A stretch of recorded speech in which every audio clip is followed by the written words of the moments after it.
Padre de Familia es una serie estadounidense surgida a finales del siglo XX, siendo una de las series animadas más exitosas y aclamadas de la historia de la televisión.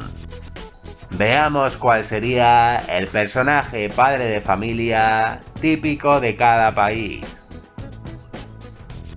El personaje mexicano más famoso es Consuela. De Japón destaca la periodista Trisha Takanawa.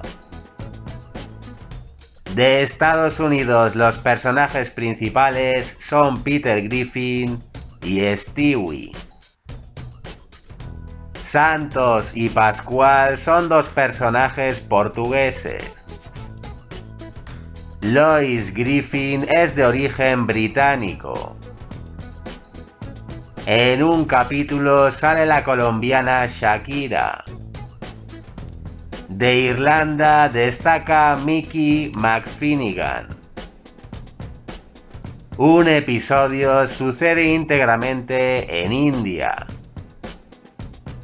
El farmacéutico Mort Goldman es de origen israelí. Kim Lee-sung es un personaje coreano.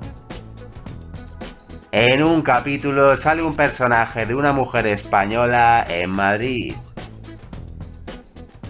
En distintas ocasiones hay algún chiste sobre canadienses.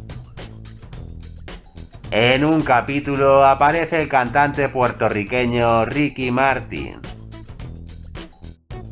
Connie D'Amico, la más popular del instituto, es de origen italiano.